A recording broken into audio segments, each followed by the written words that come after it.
Apa kabar nih sahabat saya yang semua? Salam kenal, saya Adrian Maulana dan istri saya. Hari ini Minggu 18 Oktober kita hari ini pengen tema yang akan diangkat hari ini adalah bukan berarti kami strategi menghasilkan rupiah dari rumah. Ya karena ini kan situasi yang memang ya sangat sangat spesial. Betul 2020 ya. Kita dituntut untuk lebih kreatif lagi, lebih bijak lagi dalam pengelolaan keuangan, tapi termasuk juga bagaimana kita bisa tetap menghasilkan. Ya, ujian itu kan selalu ada dari waktu ke waktu, tapi bagaimana kita bisa bertahan dan selalu berusaha untuk mencari peluang. Nah, inilah yang terpenting. Nah, mungkin kesempatan ini saya akan kasih dulu ke istri saya sekitar 15-20 menit untuk menyampaikan materinya. Nanti insya Allah dilanjutkan dengan saya. Nah, kalau untuk strateginya, nanti udah ada nih sahabat kita Ipo Santosa dan juga istrinya Astrid Suhaimi. Itu pengalamannya sudah luar biasa ya, dan bukan cuma pengalaman kita, itu terbukti, masalahnya itu terbukti. Oke, jadi begini, hari ini insya Allah ada kita berdua dan juga nanti Mas Ipo dan Kak Ai yang akan bicara. Dan dari kami, suami Mas Adrian sebagai ahli di bidang finansial ya, keuangan, nah kebetulan. Dan saya sendiri sebagai psikolog gitu. Tapi intinya saya mau bercerita di sini tentang apa yang kita alami. Karena kalau bercerita tentang apa yang kita alami sendiri kan tentu suatu bukti ya. Jadi kita bukan bercerita sesuatu yang mengawang-awang. Tetapi juga saya merasa begini, keilmuan yang kita miliki apapun itu, sedikit maupun besar, yang kita anggap penting ataupun nggak penting, zolim kalau tidak kita sampaikan, begitu ya yang kita pelajari ya. Jadi hal-hal apa yang saya sudah pelajari sebagai psikolog ataupun juga kehidupan yang saya jalani, saya yakin yang bisa dimanfaatkan oleh teman-teman semua, insya Allah ingin saya sampaikan kurang lebihnya di hari ini. Oke. Saya berangkat di sini memang saya sebagai psikolog, juga saya sebagai istri dari Adrian Maulana dan juga anak dari dua putri kami, yang satu sudah kuliah, satu lagi ibu ya. Maaf ya, saya grogi ketemu 1.000 orang di sini, lebih bahkan di YouTube juga. Masya Allah. Jadi saya ibu dari 2 orang anak, yang satu sudah kuliah ya, alhamdulillah, satu lagi masih TK gitu. Jadi saya pun walaupun sebagai psikolog tetap yang namanya belajar itu terus gitu ya. Kita di dunia psikologi belajar tentang perilaku manusia. Jadi yang saya pelajari adalah bagaimana manusia berperilaku, lalu bagaimana kita itu berpikir dan pola berpikirnya yang dipelajari. Ya, jadi dalam hidup ini memang kita menerima gitu ya, menerima apa yang sudah diberikan oleh Allah. Tapi tentu Allah tidak hanya sekedar begitu saja gitu memberikan kepada kita. Ada hal-hal yang harus kita upayakan. Kita harus melakukan sesuatu.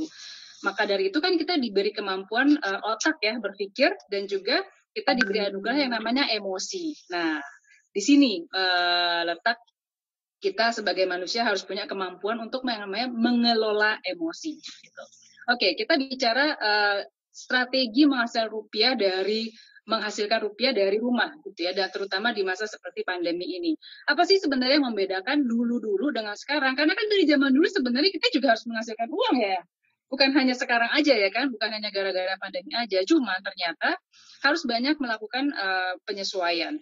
Dampak dari pandemi ini kan banyak hal yang dimunculkan ya, salah satu diantaranya adalah rasa khawatir, cemas, takut akan apa, banyak hal, soal takut terhadap virusnya itu sendiri ya kan, takut dia terjangkit, atau ada keluarga kita yang terkena, lalu harus dirawat, bahkan sampai qadarullah meninggal. Nah, itu yang kita bisa takutkan, ya kan, kita khawatirkan. Kemudian, selain daripada penyakit itu sendiri, hal-hal lain yang ternyata juga terjadi berubah di lingkungan kita adalah masalah finansial juga ya. Banyak kita mendengar berita atau kasus yang mana ada orang-orang yang ter-PHK gitu kan, dirumahkan, atau mungkin dia tetap bekerja tetapi penghasilannya jauh menurun karena harus dipotong demi efisiensi perusahaannya. Nah, tentu hal itu berpengaruh, ya kan? Kemarin-kemarin aja yang dikatakan pekerjaannya stabil gitu, itu aja pasti ada masalah juga gitu ya, entah kurang, entah memang kebutuhannya bertambah, entah apapun itu gitu. Nah, gimana dengan kondisi yang sekarang ini berubah drastis, ditekan drastis, dan kita harus bisa bertahan dengan itu gitu ya. Jadi ternyata memang kalau kita bicara soal kesehatan mental, ujung-ujungnya ternyata yang namanya masalah finansial pekerjaan itu adalah salah satu faktor yang bisa menyebabkan terganggunya kesehatan mental ya. Jadi dari kami psikologi seperti itu, tidak bisa dipisahkan gitu. Nah, dampak dari pandemi ini selain daripada rasa takut itu juga adanya kan perubahan pola aktivitas yang berubah secara sangat berbeda, signifikan dan juga drastis ya. Contoh tadinya kan anak-anak sekolah ya ibu-ibu ya. Kalau di sekolah tuh enak, anak pergi sekolah terus kita bisa istirahat sejenak, bisa ngurusin rumah, ya entah nyuci-nyuci, entah ngapa-ngapain, pokoknya santai lah, gitu kan. Nah sekarang, boro-boro, pagi-pagi udah sibuk dengan anak pertama, ngurusin laptopnya atau handphonenya untuk dia school from home lah, segala macem. Nah terus saya juga kayak misalnya suami ya, senang sih ngeliat dia di rumah terus ya. Cuman ya itu, yang tadinya mungkin saya bisa santai gitu di rumah gitu ya. Ini Bun, tolong bikinin ini. Bun, tolong minum. Nggak apa-apa sih, cuma tadinya tuh yang kayak gitu-gitu tuh udah sore ke atas gitu loh ya. Ya kan? Tapi wajar lah, kan 19 tahun loh. Dan ya kita gini-gini, alhamdulillah 3 hari lalu baru syukuran 19 tahun pernikahan kami. Alhamdulillah, mohon doanya terus. Lanjut, Bun. Oke, gitu. Jadi adanya perubahan-perubahan yang mendadak, sangat mendadak, dan kita harus menghadapi hal itu. Nggak bisa yang kita diam saja, gitu kan. Memang ada perubahan yang mendadak. Juga perubahan-perubahan itu kan berdampak pada kita ya. Yang mungkin tadinya, saya mungkin biasanya nih bisa tidur siang, bobo siang gitu. Sekarang tapi karena ada anak-anak, ada suami, jadi nggak bisa. Bukan terganggu, berubah gitu segala pola perilaku, rutinitas berubah. Perubahan-perubahan yang kita alami ini ada yang mudah kita alami ya, mudah kita lewati, ada juga hal-hal yang tidak mudah gitu. Contoh lagi nih buat ibu-ibu nih, yang tadinya nggak biasa lah nemenin anak sekolah gitu kan, sekarang banyak loh kasus ibu-ibu yang jadi stres meningkat karena harus nemenin anaknya sekolah menggantikan posisi ibu gurunya gitu. Banyak yang ngomong ke aku nih ya, iya gimana sih, aku tuh nggak sabaran gitu, aku nggak bisa gitu kan. Yang ada ibunya bawaannya tensi meningkat ya, anaknya dimarahin. Yang ada anak pun jadi nggak enjoy sekolah, ya kan? Nah, udahlah bawaannya stres tuh, kesel kan gara-gara sekolah anak. Terus nanti suami, Bun, apa? Udah galak duluan. Baru juga negur udah galak duluan. Kan apa lagi gitu kan? Ya, nanti ada konflik lagi dengan suami, dengan pasangan. Nah, itu kan hal-hal tersebut terlihatnya, terdengarnya sepele gitu ya, karena hanya hari-hari biasa. Tetapi kalau kejadian ini terus-menerus seperti ini berulang, lalu menumpuk dan didiamkan saja, nah itu semacam bisa menjadi yang namanya bom waktu gitu. Bisa, karena saya juga sering mendengar kasus seperti itu ya, kenapa ya saya kok kayaknya sekarang jadi mudah marah ke anak, ke suami, bawaannya kesel melulu, tiba-tiba nangis gitu kan, nggak bisa tidur. Nah, jadi ternyata memberikan dampak pada psikis kita, mental kita, yang pada akhirnya muncul pada fisik kita, yaitu susah tidur, ya kan? Bawaannya marah melulu, gampang nangis, dan itu kan mengganggu kita dalam beraktivitas, ya nggak? Ketika diajak ngobrol sama suami, gitu kan, jadi kayak komunikasinya nggak lancar, karena sumbu pendek dua-duanya. Ngomong sedikit marah, ya habis ayah sih ngasih uangnya kurang, gitu kan? Ya habis bunda sih boros, iya. Yang ada nggak connect obrolannya, itu gara-gara apa? Gara-gara emosinya yang tidak terkontrol dengan baik gitu. Pengaruhnya sampai ke sana ternyata. Salah satu hal lain juga yang membuat bergejolak emosi kita itu adalah pandemi ini ternyata memang memunculkan rasa ketidakpastian kita pada masa depan ya.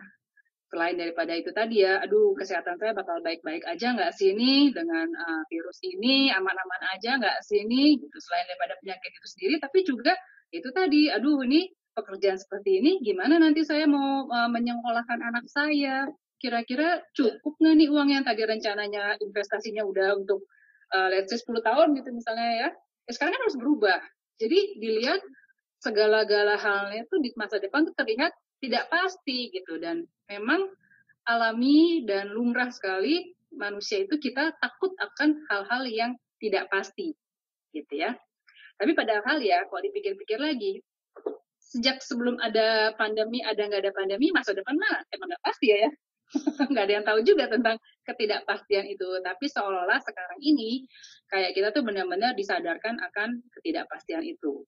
Dari semua hal itu, yang belakangan ini memang sering menjadi permasalahan adalah stres ya. Stres meningkat ya. Kenapa sih saya begini, kenapa sih saya begitu gitu kan?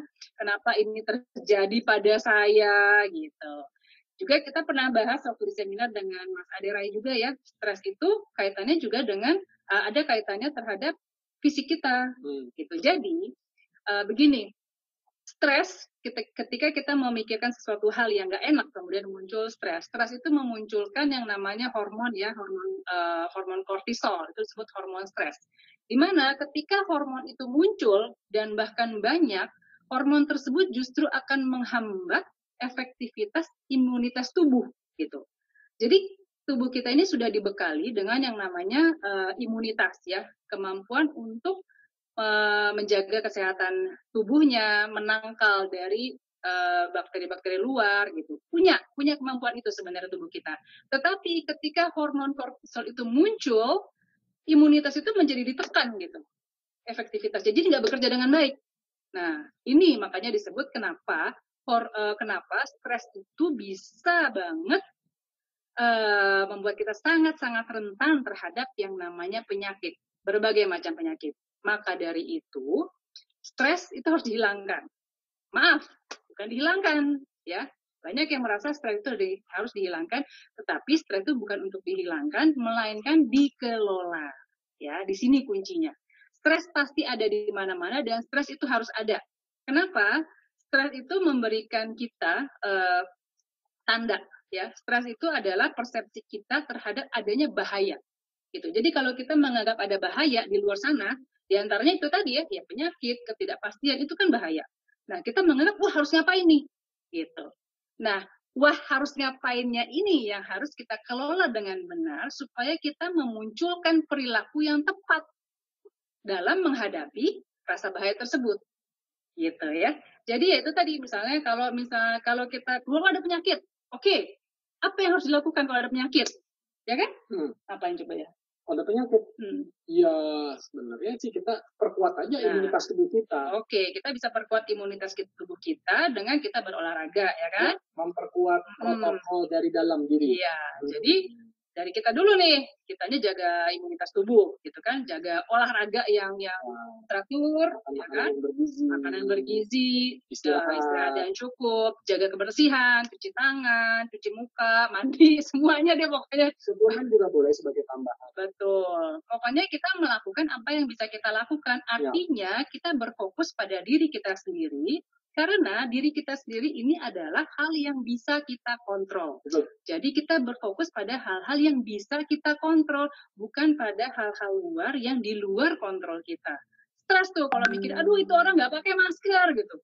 Ya susah gitu ya, masa kita harus tekepin gitu juga, nanti orangnya marah. Gitu. Masa seakan-akan nasib kita kayaknya tergantung atas perilaku orang lain. Betul. Ya kan? Nah, jadi sama yang kita terapkan nih saya dan suami kan ketika wah terjadi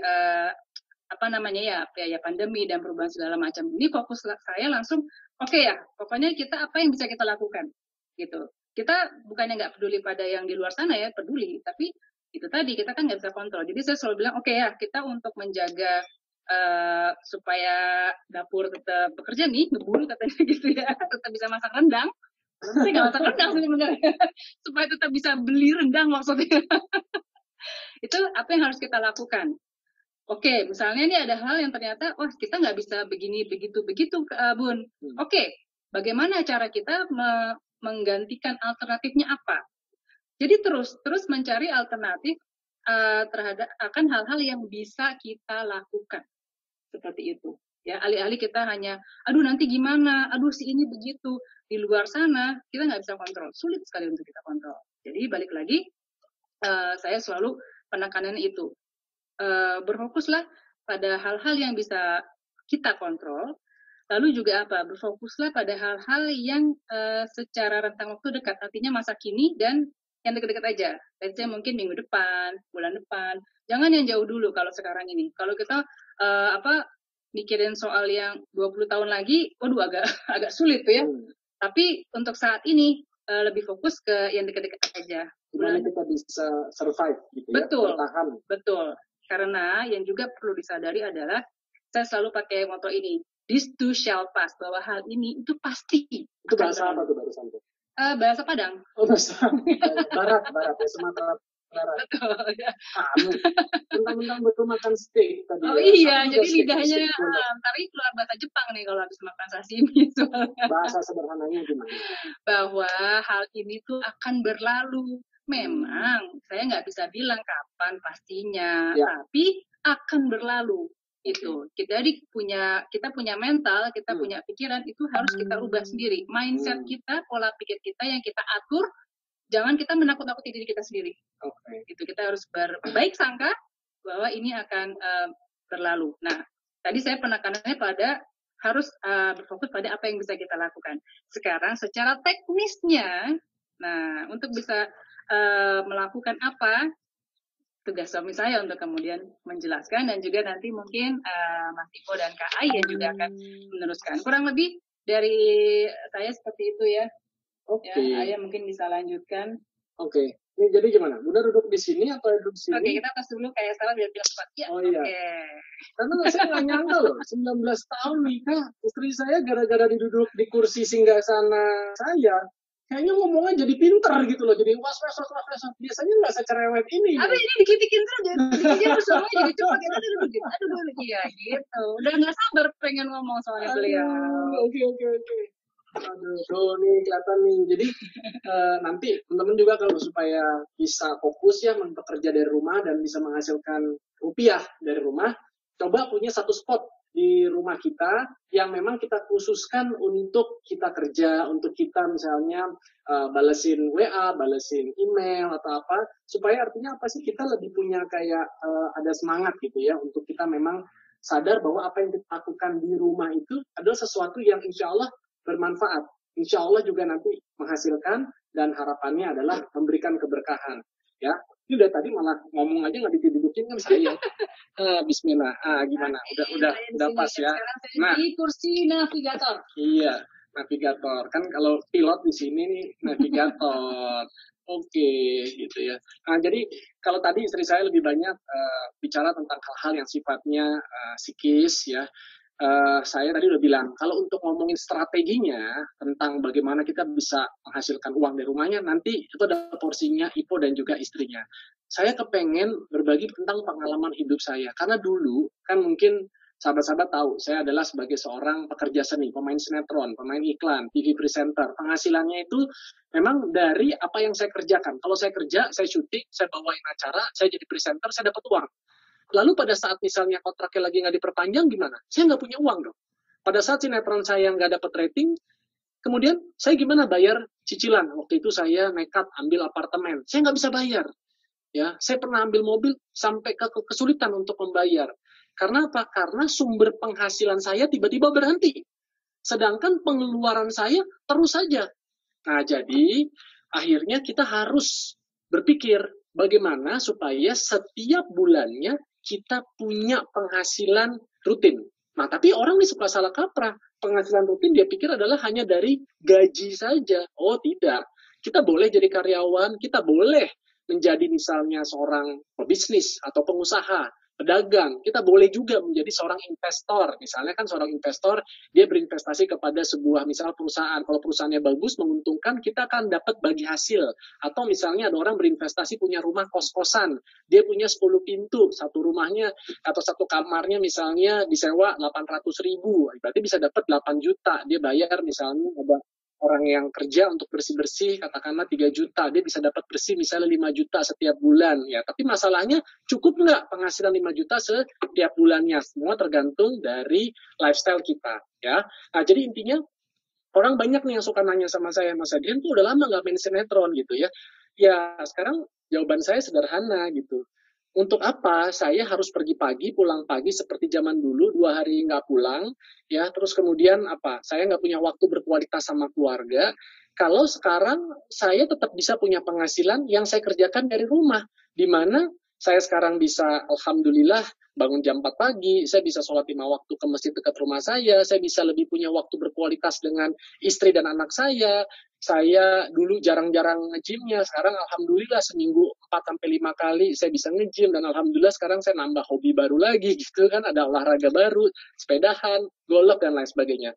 Dasarnya saya dan juga mungkin semua di antara kita senang kerja.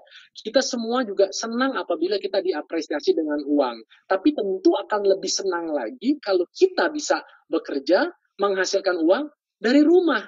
Jadi nggak ada yang dikorbankan. Kalau dulu kan kadang kita mengatasnamakan pekerjaan demi apa? Wah, demi keluarga. Karena kan kita adalah pencari nafkah. Jangan seperti itu. Nah, jadi saya kepengen kita harus punya mitos yang lurus dulu nih tentang harta, tentang uang. Bahwa uang itu bukan sumber masalah. Uang itu adalah sesuatu yang penting. Dan uang itu bisa kok membeli kebahagiaan.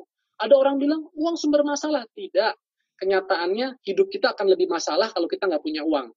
Uang bukan yang terpenting, masalahnya banyak hal-hal penting hanya bisa dicapai kalau kita punya uang. Dan yang terakhir, uang nggak bisa membeli kebahagiaan, tapi jujur kalau saya tanya, lebih bahagia kalau kita punya uang kan? Iya, ya. Jadi kita harus punya mindset yang tepat dulu, ya. Bahwa kalau tadi kita ngomong mengenai masalah harta, ya bukan cuma uang, ya. Mobil, kita punya tabungan, kita punya saham, dan lain sebagainya. Ya. Nah,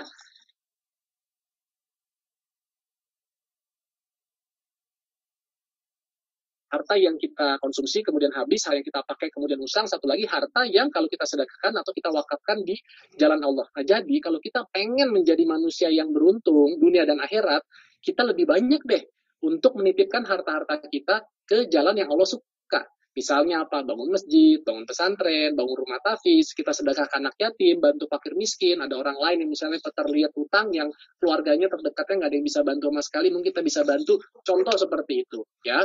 Nah, saya kenapa merasa bahwa kehidupan saya belakangan ini jauh lebih baik daripada sebelumnya. Kenapa? Karena sekarang saya sangat memperhatikan kehalalan dari harta yang saya dapatkan. Kalau dulu, kadang-kadang pernah dengar nggak istilah begini?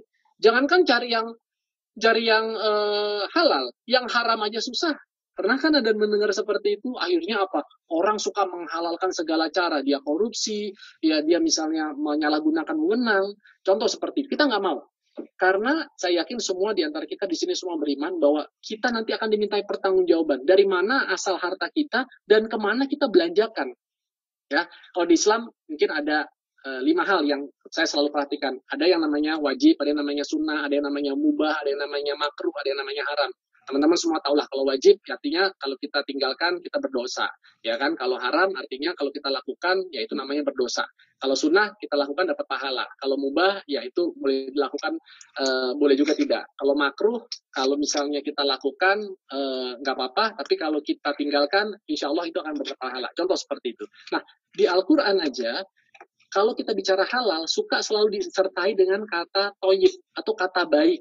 Ya, itu ada banyak di beberapa surat. Di Al-Baqarah ada, kemudian ada di surat Al-Maidah kalau nggak salah itu juga ada.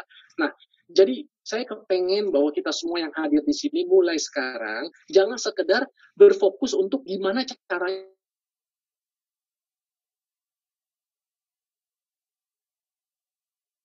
kita atau kita terima, sama nanti pada saat kita udah dapat si uang itu kemana kita belanjakan itu tolong banget diperhatikan.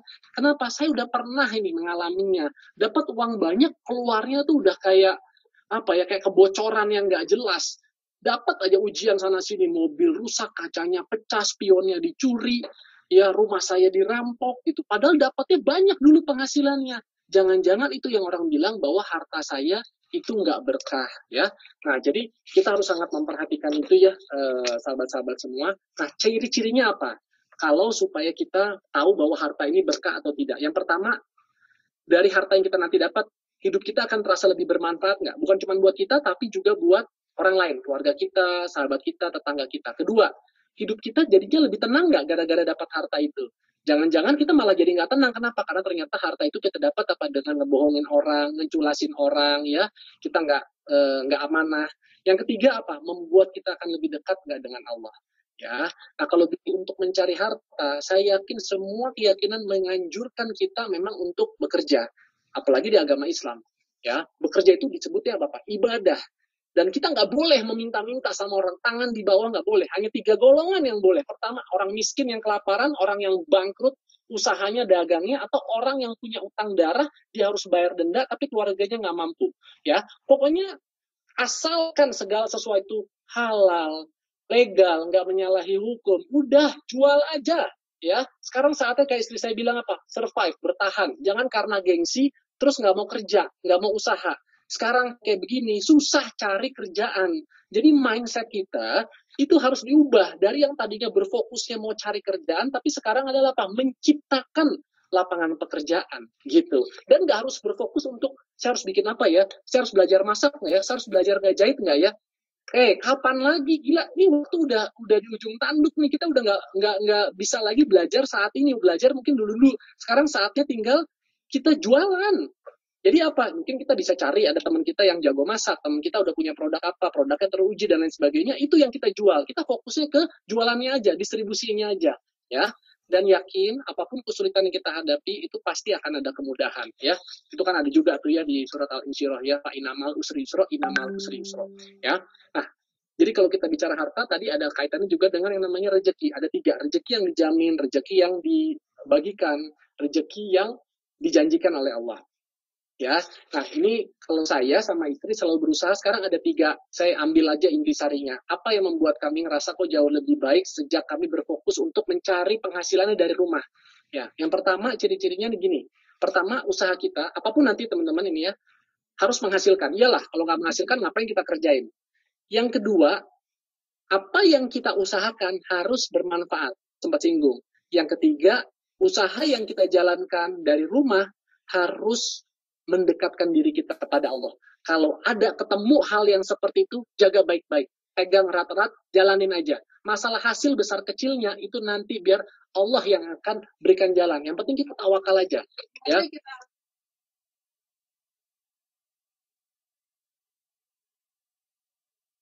Ini tips dari saya untuk usaha di rumah. Ya, saya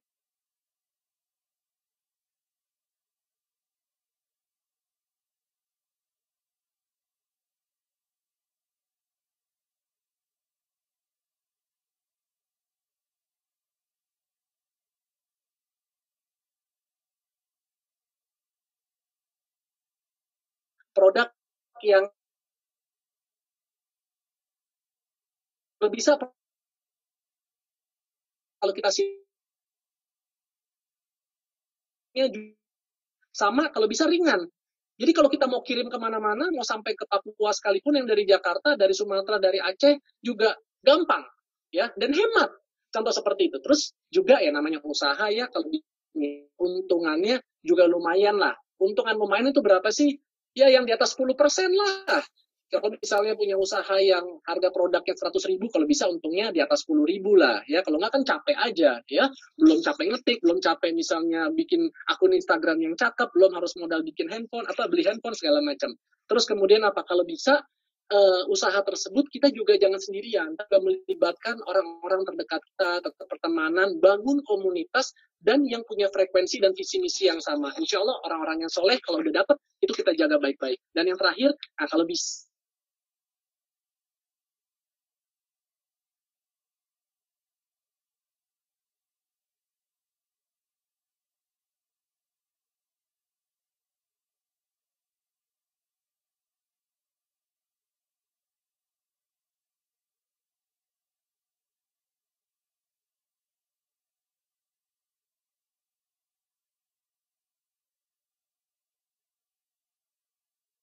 yang saya kepengen sampaikan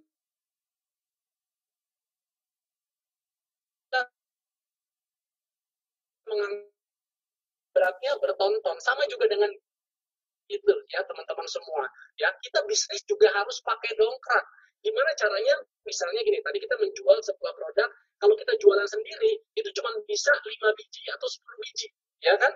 Tapi gimana kita bisa menjualnya 100, 500? Ya kita harus pakai dongkrak. Bukan dongkrak yang beneran ya, tapi maksudnya dongkrak itu istilah.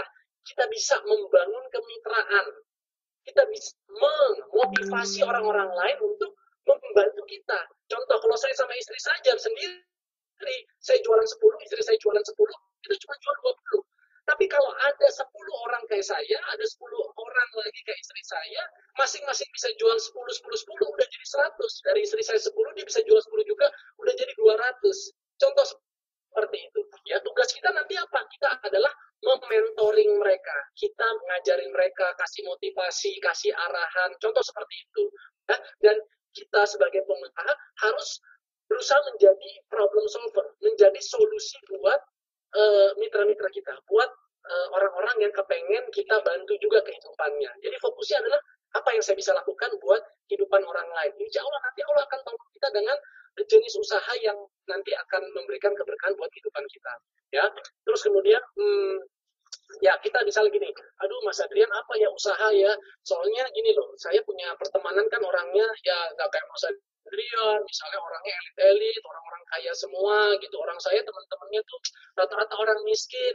Lah kan ingat gak dulu pernah dikasih tahu, kita pernah diajarin, kalau berteman jangan pilih-pilih, kan begitu, ya kan? Lah kamu yang malah pilih-pilih, kalau saya semua saya berteman, ya kan? Kalau kamu pilih-pilihnya cuma teman-teman yang susah, ya wajar kalau kadang-kadang hidup kita susah. Berteman juga lah sama orang-orang yang lebih sukses dari kita, orang-orang yang lebih sejahtera dengan kita. Supaya apa? Kita punya pola pikir layaknya orang sukses, orang-orang yang lebih sejahtera. Ya, contoh seperti itu. Terus kemudian apalagi ya yang saya kemudian bisa ini, ada yang misalkan ragu, aduh kalau kita mau jadi pengusaha entah dari luar atau dari rumah, kan kita harus bisa pintar ngomong ya, tapi saya nggak bakat nih untuk was-was kayak istri Mas Adrian atau kayak Mas Adrian seperti itu. Nggak usah takut. Kenapa? Yang penting cukup punya dua hal. Pertama, punya kemauan yang kuat. Yang kedua apa? Take action. Kebanyakan orang cuma ngomong doang. Kebanyakan ngomongnya apa? Saya kepengen sukses. Tapi apa yang kamu lakukan? Nggak ada. Cuma pengen aja. Nggak akan kemana-mana. Ya, kalau kita punya kekurangan, sadari, evaluasi, dan tutup kekurangan kita dengan kelebihan orang lain. Misalnya kayak saya melibatkan pasangan saya. Saya punya kelemahan apa ditutupi sama istri saya. Istri saya punya kelemahan apa, saya yang menutupi dia. Ya kan, contoh seperti itu. Supaya kita bisa membangun sebuah tim yang kuat, yang solid. Nanti juga, Mas, saya belum berpasangan. Ya nggak apa-apa. Kalau belum berpasangan, cari mitra-mitra yang bisa menutupi kekurangan kita. Mas Adrian, saya harus yang modal. Ya, saya harus cari partner kan, kata Mas Adrian harus cari mitra kan. Iya, ya cari mitra yang punya modal. Kita udah nggak punya modal, cari lagi mitra yang punya modal. Ya, jadi sama-sama susah ya, gitu ya. Ingat, nggak ada manusia yang sempurna. Tapi kalau kita melibatkan pasangan, insya Allah ya kehidupan kita akan terasa jauh lebih sempurna. Sedikit kalau yang kita bisa lakukan sendirian, tapi akan banyak hal yang kita akan bisa lakukan kalau kita bersama-sama. So, ini juga beruntung nih buat teman-teman yang sudah berpasangan, yang berkeluarga. Dulu saya nggak seperti ini, ya teman-teman. Saya dulu kadang-kadang selalu lebih ke egois, kerja sendiri, bahwa suami adalah sumber pencari nafkah. Karena apa? Kita kepengen diakui, kepengen dihargai, bahwa saya adalah seorang laki-laki, tugasnya seperti itu, keluar dari rumah. Apa kata dunia? Kalau saya cuma di rumah, nah ini bukan masalah di luar rumah, dalam rumah. Masalahnya memberikan nafkah, kan seperti itu. Nah, kalau bisa memberikan nafkah dari rumah, tetap bisa berduaan sama istri, ya kan, tetap bisa menghasilkan, anak tetap bisa sekolah, kita bisa tetap menjalankan kewajiban kepada Allah, apa nggak lebih nikmat yang dasar seperti itu? Ya, semoga apa yang tadi saya sampaikan dari istri saya memberikan semangat, motivasi, sekaligus juga informasi dan tentunya inspirasi buat kita semua. Mohon maaf apabila ada yang kurang-kurang, nanti kalau ada waktu kita akan ngobrol-ngobrol dalam sesi tanya-jawab, tapi waktu dan tempat saya akan kembalikan dulu ke Coach Wendy. Ya, mungkin nanti setelah ini akan ada teman saya, sahabat saya, Ibu Santosa dan juga istrinya Astrid Suhaimi. Silakan Coach. Assalamualaikum warahmatullahi wabarakatuh. Waalaikumsalam warahmatullahi wabarakatuh. Alhamdulillah ya, itu tadi pemaparan dari Mas Rian sama partnernya ya, sama dengan kapolnya. Insyaallah kita akan langsung bertemu dengan Mas Ipo Santosa. Mas Ipo, ready ya? Siap. Alhamdulillah ya, ini langsung kita sambut Mas Ipo Santosa dan juga Mbak Astrid Suhaimi. Ya. Assalamualaikum warahmatullahi wabarakatuh. Waalaikumsalam warahmatullahi wabarakatuh. Ya, alhamdulillah, Allahumma sholli ala Muhammad wa ala Muhammad. Itu Mas Adrian kayaknya seger banget ya habis olahraga ya. Habis bola. Dia lagi kecanduan olahraga baru nih kayaknya nih. Aduh. Ya, alhamdulillah berkat doanya dari Ibu, jadi akhirnya berani menjalankan olahraga yang sebelumnya saya nggak berani, karena saya pikir hanya orang-orang elit aja yang bisa melakukan olahraga seperti itu. Tapi saya membuktikan kepada masyarakat, bukan untuk karena elitan ya, tapi dengan apa yang kita lakukan selama ini dari rumah, ternyata kita juga mampu kok untuk disandingkan dengan orang-orang yang katakanlah level-level elit, pejabat-pejabat aja yang hanya bisa gitu. Padahal pekerjaan kita adalah bekerja dari rumah, menghasilkan dari rumah. Silakan, Coach Ivo. Ya, jadi sebenarnya Mas Adrian itu menantang dirinya sendiri ya. Jadi bisa mencoba sesuatu yang baru, bisa menguasai sesuatu yang baru. Ya, jadi nggak ada alasan ya bagi kita untuk tidak mencoba sesuatu yang baru. Selagi itu memang bermanfaat, selagi itu memang legal, halal ya. Oke, saya mau sapa teman-teman semua. Kalau mendengar suara saya dengan jelas, coba acungkan jempolnya boleh? Oke, tangan kiri, tangan kanan, jempol kiri, jempol kanan boleh? Ya, jempol tangan ya, jangan jempol kaki ya, please. Saya hari ini bersama istri ya, alhamdulillah ini pertama kali ya kita bikin seminar dengan konsep seperti ini ya, dan sangat istimewa karena hari ini istri saya ulang tahun. Jadi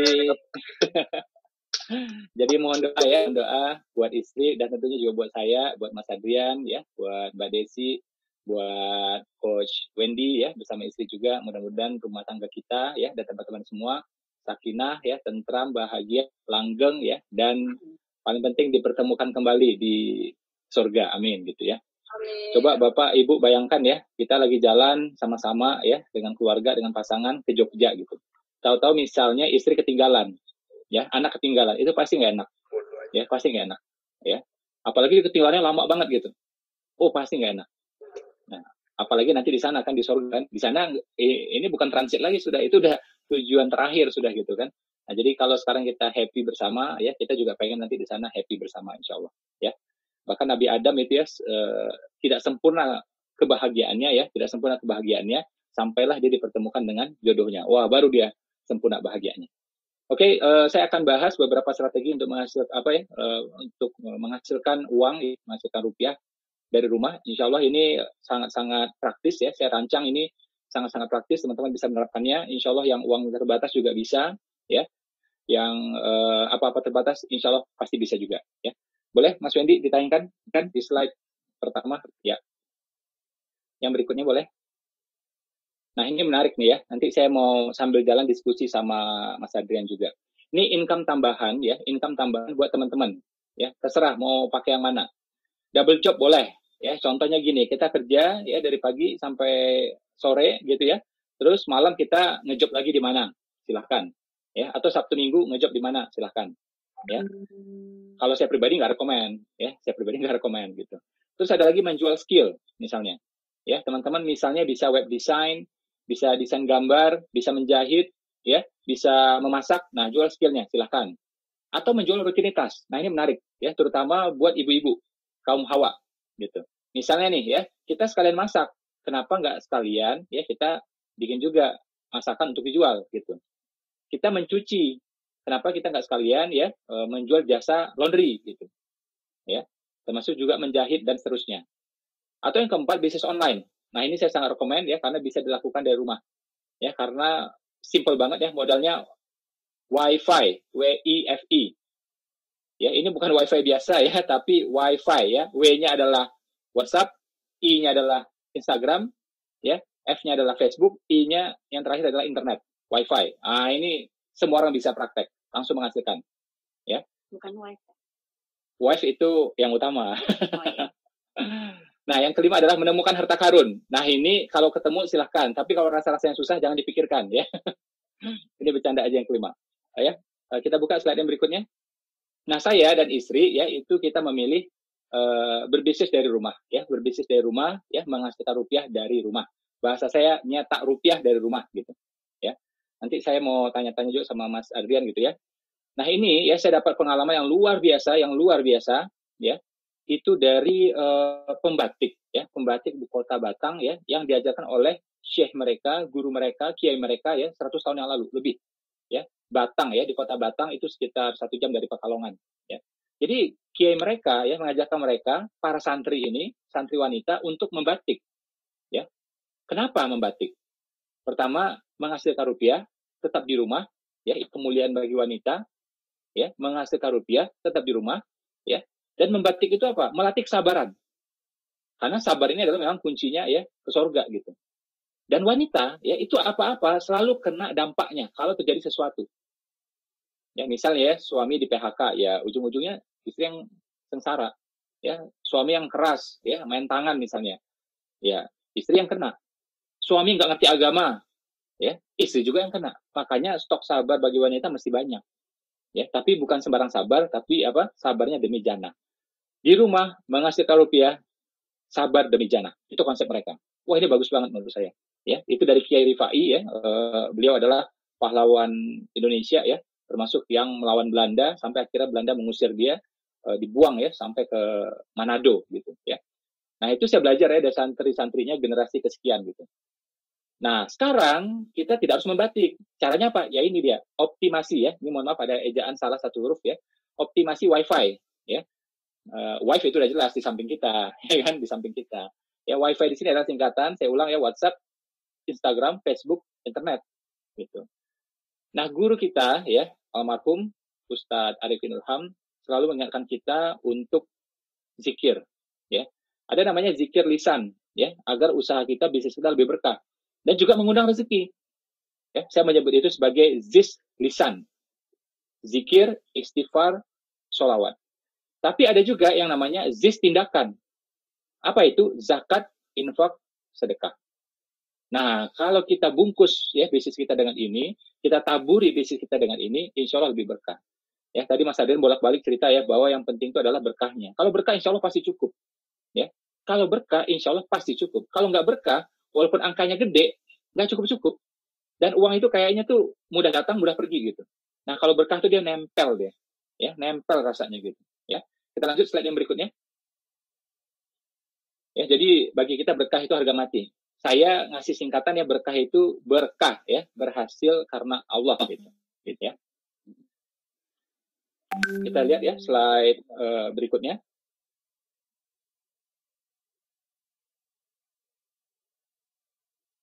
Nah, ini ya tips praktis ya untuk mulai usaha. Saya dan istri, jadi kita berbagi tugas. Memang istri saya mungkin nggak kelihatan di depan ya, tapi kalau nggak ada istri ya nggak jalan semuanya gitu. Ya. Apa itu bisnis? Kalau misalnya Mas Adrian tadi, Mbak Desi tadi sudah nyinggung soal couplepreneur, ya, sebenarnya Rasulullah sudah ngasih contoh, ya, 14 abad yang lalu. Jadi couplepreneur sejati siapa? Ya Rasulullah, Nabi Muhammad dan istri Khadijah. Gitu. Dan ternyata memulai bisnis ya saat ini lebih gampang. Pertama tadi kita udah bilang ya Wi-Fi, ya, dan bisnis bukan dimulai dari ruko. Ya nggak harus punya ruko. Kalau teman-teman punya, ya silakan, alhamdulillah. Punya toko, alhamdulillah. Punya kios, alhamdulillah. Tapi nggak harus.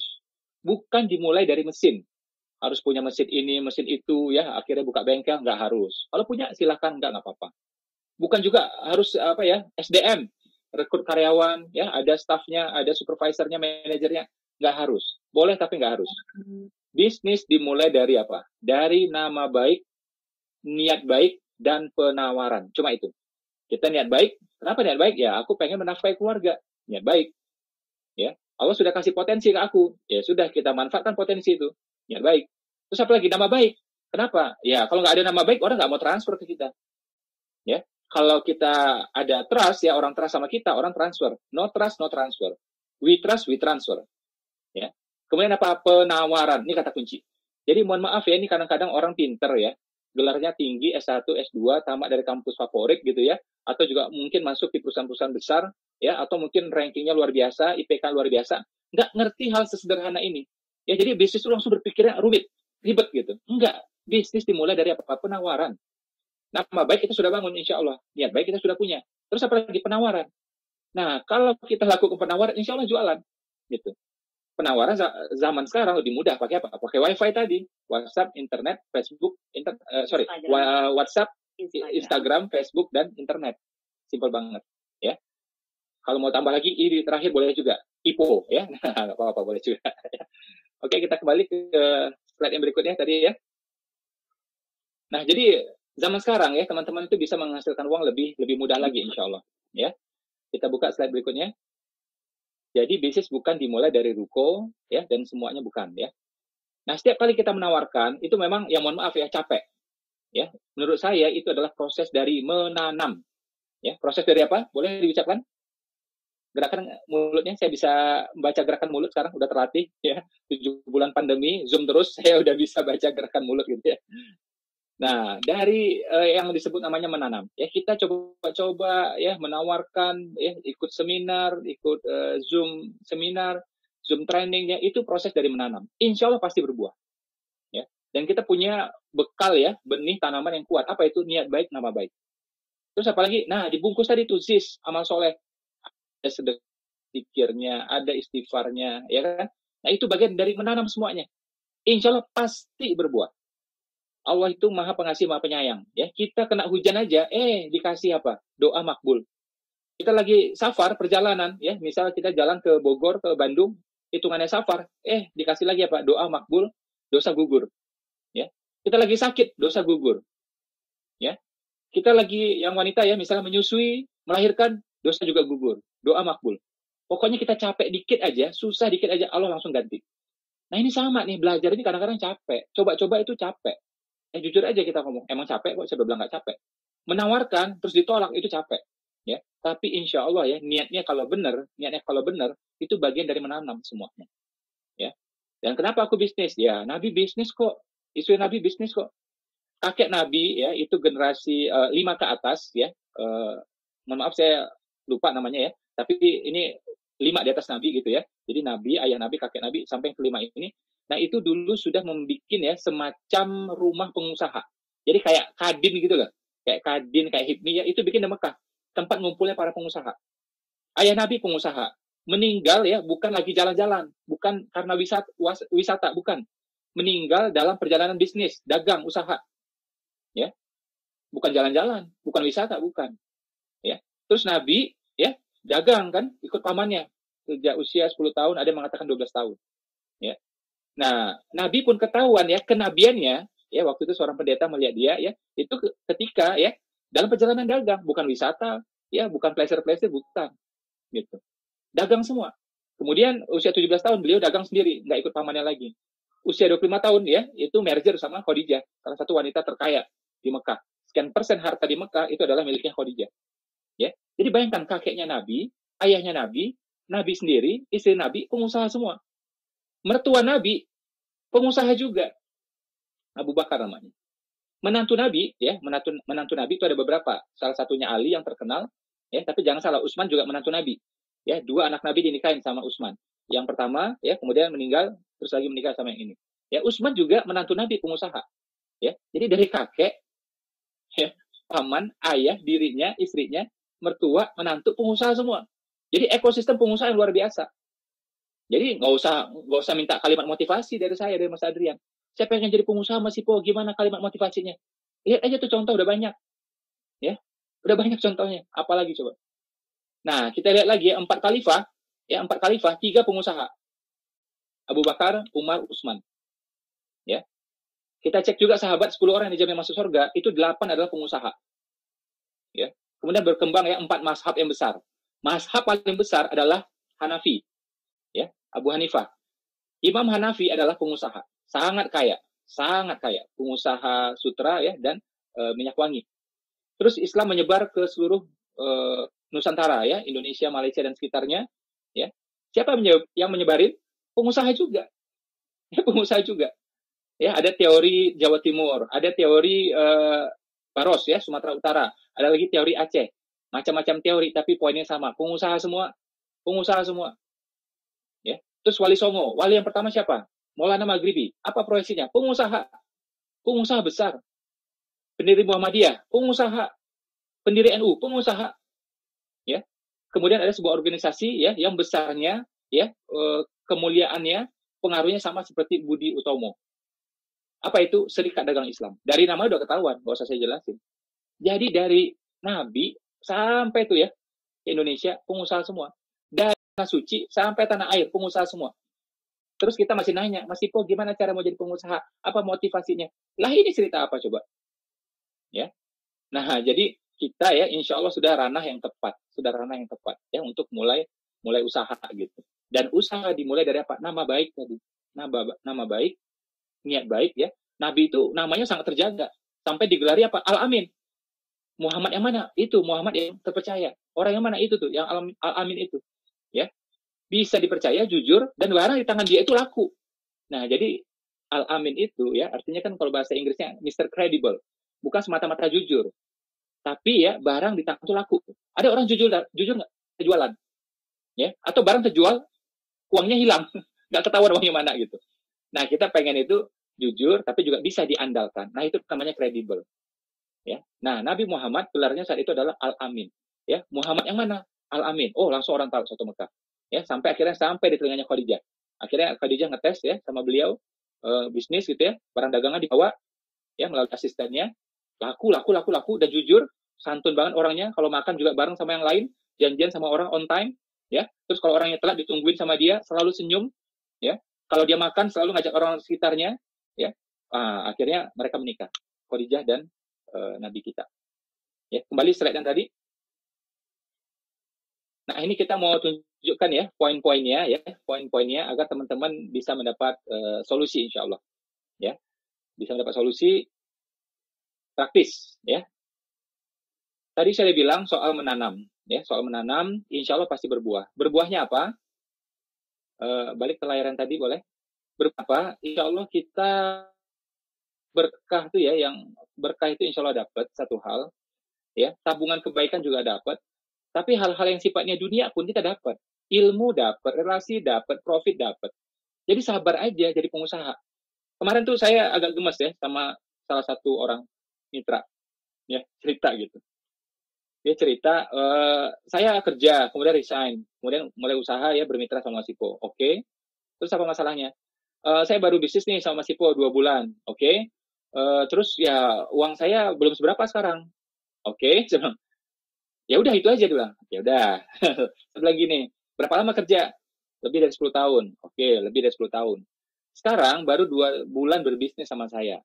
Ya, berapa kira-kira uangnya dibandingkan gajinya? Sekitar 20% katanya.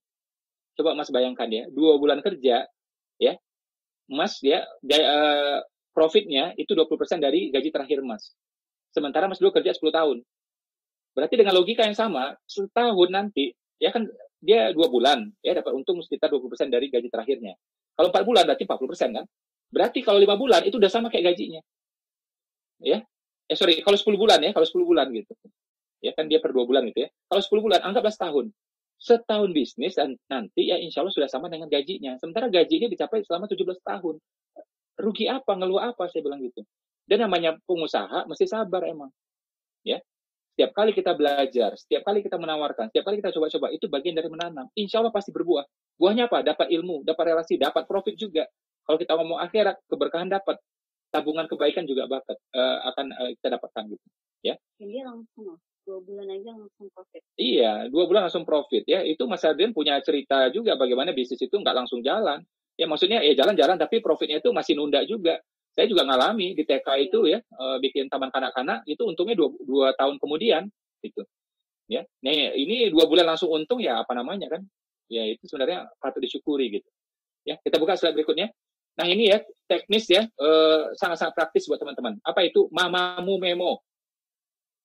Woi, ini adalah produk in pandemic yang saya tawarkan buat teman-teman. Terserah bisnisnya apa, terserah produknya apa. Cirinya ya ini, Mamamu Memo. Gitu. Ma-nya apa? Harus manfaat, syarat manfaat. Jangan sampai kita jual makanan. Contoh ya.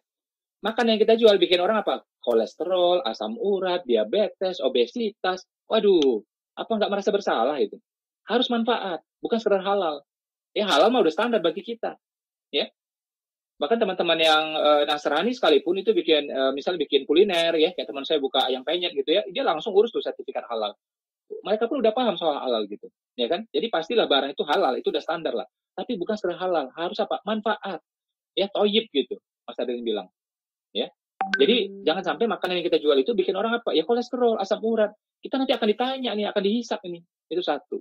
Yang jual pakaian juga atau jual yang lain, jangan sampai bikin customer kita ya atau calon customer kita jadinya apa? Hedonis atau apa? Konsumtif. Kita tanggung jawab tuh karena iklan yang kita pasang ya orang tertarik. Akhirnya apa? Dia beli sesuatu yang dia nggak butuhkan. Apalagi sampai dia nyicil-nyicil, nggak punya uang, memaksakan diri. Kan konyol banget. Saya demi Allah nggak mau bisnis kayak gitu. Demi Allah saya nggak mau. Dulu saya pernah kayak gitu. Ya, sekarang saya nggak mau lagi udah. Bukan sekedar halal, akan dihisap nanti saya bilang. Ya, kita bikin orang jadi hedonis, jadi konsumtif. Harusnya dia bayar uang SPP anak. Karena pinter-pinter kita ngiklan, ngomong, copywriting, dia beli baju kita. Ya, bukan dilarang jual baju, boleh jual baju, jual fashion silahkan, kan bagus itu. Ya, tapi jangan bikin orang jadi konsumtif gitu. Gara-gara iklan kita. Ya, saya nih ya kayak ya kita semua pengen profit lah, kita pengen uang lah, kita pengen untung gitu. Ya, tapi saya mikir nanti konsumennya kalau beli kira-kira gimana gitu. Senyum nggak dia? Happy nggak dia? Pas dia bawa ke keluarganya atau dikasih ke ayahnya, ke ibunya atau istrinya, jadinya lebih baik nggak gitu? Itu yang selalu saya pikirkan. Termasuk juga teman-teman yang hadir pada hari ini. Teman-teman mengorbankan waktu 2 jam. Ya, jangan sampai saya ngomong sesuatu yang nggak bermanfaat di sini. Atau teman-teman udah tahu semua ngapain gitu kan? Harus 2 jam ini bawa perubahan. Waktu orang mahal. Ya, waktu orang mahal. Ngomong Sabtu Minggu dia harusnya bersama keluarga. Tahu-tahu dihabiskan 2 jam di sini, harus dapat manfaat. Ya, nggak boleh sekedar seru-seru aja, saya nggak mau. Ya, makanya kayak misalnya kayak Mas Adrian juga sama ya, makanya kita punya nilai-nilai sama, akhirnya dipertemukan. Mas Adrian juga nggak tertarik tuh, walaupun beliau artis ya, bikin konten-konten di YouTube yang sudah seru-seru, rame-rame, unfaedah, dia nggak mau. Walaupun yang banyak yang klik ya, gitu-gitu, dia nggak mau. Kita bukan sekedar cari klik, ya, bukan itu tujuan utama kita, bukan ngejar view gitu, tapi manfaat gitu. Ya, ini anak saya berapa hari yang lalu dia happy banget kan, karena dia lihat saya di Instagram, dia pengen punya Instagram, ya sudahlah. Ya, tapi saya bilang harus manfaat gitu. Toto followernya banyak. Tiap hari ngitung dia. Tambah apa gitu kan. Lapor ke istri juga, tambah mah. Saya bilang sama dia, nak, yang utama itu, saya jarang panggil nak sih, panggil nama langsung ya. Khadijah, Fatimah, yang utama bukan jumlah follower ya, tapi jumlah manfaat kita. Nah, postingannya manfaat nggak kira-kira gitu. Nanti kalau bermanfaat, insya Allah tambah dengan sendirinya. Nggak tambah pun nggak apa-apa, saya bilang. Saya dibilang kayak gitu sama dia itu. Nah, teman-teman, silahkan ya produknya apa, silahkan ya, tapi pastikan syarat manfaat. Ya, mamamu memo. Yang pertama adalah manfaat. Yang kedua adalah margin. Tadi Mas ada sudah sampaikan di awal, jangan margin terlalu tipis. Ya, kita ini bukan pengusaha besar. Kalau pengusaha besar, volumenya gede, untung tipis nggak apa-apa, rupiahnya tetap gede juga gitu. Lah kita ini pengusaha yang lagi berproses kan, gitu. Jadi kalau bisa, untungnya itu agak lumayan lah ya, bisa mencukupi hidup kita gitu. Sekali transaksi itu enak gitu loh. Ya, mamamu memo ya, ma-nya manfaat, ma yang kedua adalah margin, memo, me-nya mentor. Mu-nya mutu ya, mutu. Ya, pastikan mutunya sulit disaingi ya. Istilahnya saya itu itkon ya, teliti, hati-hati, sepenuh hati, bermutu tinggi, sulit disaingi. Saya ulang ya, teliti, hati-hati, sepenuh hati, bermutu tinggi, sulit disaingi. Nah, mutunya kayak gitu tuh, sulit disaingi. Kalau nggak apa ya, gampang dibalap sama orang gitu. Ya, mu-nya adalah mutu. Ya, memo, me-nya adalah mentor. Ya, ingat ya, Imam Syafi'i punya mentor, Nabi Muhammad punya mentor, yaitu pamannya. Ya, Soekarno punya mentor, yaitu siapa? Hocokro Aminoto. Ya, Hocokro Aminoto yang membesarkan Serikat Dagang Islam. Ya, jadi orang-orang hebat ternyata punya mentor. Imam Syafi'i, siapa yang meragukan coba? Ternyata punya mentor banyak banget. Ya, pernah mentornya itu adalah Imam Malik ya di Madinah. Kemudian pernah juga Muhammad Al-Syabani ya di Kufah. Ya, jadi punya banyak guru gitu. Ya, begitu juga Soekarno. Siapa yang meragukan Soekarno? Ternyata Soekarno pun punya mentor. Ya, yang paling berpengaruh siapa? Hocokro Aminoto. Sekian tahun dia tinggal di rumah Hocokro Aminoto. Sampai akhirnya Hocokro Aminoto mempercayakan ya putrinya nikah bersama Soekarno gitu. Ya. Nah, mamamu memo, me-nya mentor, mo-nya adalah modal. Ya, karena kita pemula, saya rumuskan juga hal-hal yang sifatnya mohon maaf pemula juga. Jadi usahakan modalnya nggak gede-gede banget gitu loh. Ya. Karena kalau modalnya gede, kita ilmu nggak seberapa, ini kan kayak resiko lah gitu. Nah, kalau bisa modalnya kecil juga, sehingga resikonya lebih ketakar gitu. Ya, kita buka slide yang berikutnya ya. Ini adalah produk ya yang insya Allah bertahan ya ketika pandemik ya. Jadi kita pakai ciri mamamu memo, gampang diingat. Saya suka tuh bikin sesuatu yang mudah diingat. Ya, kayak tadi ya, wifi ya, mamamu memo ya. Jadi orang itu ikut sebentar 1,5 jam ya, dia ingat selamanya insya Allah. Nah, ini ya, mohon maaf ya, saya akan ngomong detail di sini ya. Kalau ternyata menyinggung ya bisnis teman-teman, mohon maaf. Tapi saya semata-mata pengen menghadirkan solusi. Saya dan istri merancang materi ini pengen ya, solusi aja udah. Ya, teman-teman habis waktu di sini 2 jam harus dapat solusi. Ya, Bu Tejo aja tahu, ya kan, hidup itu mesti solutif gitu ya, solutif gitu. Oke, nah gini teman-teman, ya teman-teman. Itu usahakan ya kalau memang jasanya itu zoomable ya, balik lagi layar ke saya boleh. Nanti teman-teman gak usah khawatir soal gambar-gambar ini, nanti bisa minta sama panitia, sama Mas Wendy ya, sama panitia atau siapa yang mengajak ke seminar ini, nanti gambar-gambarnya akan dikasih semuanya ya. Nah, langsung dikirim ya, ke WA dikirim ya, nggak usah pakai Tiki dan JNE gitu ya, langsung dikirim, pokoknya cepat aja udah ya. Nah, gini, jasa kalau yang sekarang mengharuskan kontak fisik, orang cenderung mengurangi atau menghindari. Contohnya apa? Massage, refleksi, mani-pedi, perawatan wajah, salon, pangkas, ya, bootcamp, orang cenderung mengurangi atau menghindari. Ya, orang nggak mau bersentuhan fisik, berkurang jauh. Jadi kalau kita ngotot di situ agak repot. Saran saya jasa itu bisa kan via Zoom, istilahnya Zoomable. Contohnya pas seminar, training, kursus bahasa Inggris, kursus bahasa Arab, kelas Zumba, kelas aerobik, ya, kelas yoga. Nah itu masih bisa jarak jauh. Tapi kalau jasa ini nggak bisa juga dibawa ke Zoom, kan kerimbat nggak bisa jarak jauh, ya kan? Mani-pedi nggak bisa jarak jauh. Gimana caranya? Nah, itu harus beralih ke produk. Ya, beralih ke produk. Contohnya apa? Kayak kita misalnya selama ini salon. Ya sudah, sekarang jual apa? Jual toner. Ya, atau apa? Jual sampo anti kerontokan misalnya. Ya, kita selama ini bisnis bekam. Orang jarang bekam sekarang. Kita sih berani, orang lain nggak berani gitu. Kita udah ngomong macam-macam, tetap aja dia nggak berani gitu kan. Nah, daripada kita ngotot jual di situ, mending tawari produk yang lain, tapi pasar yang sama.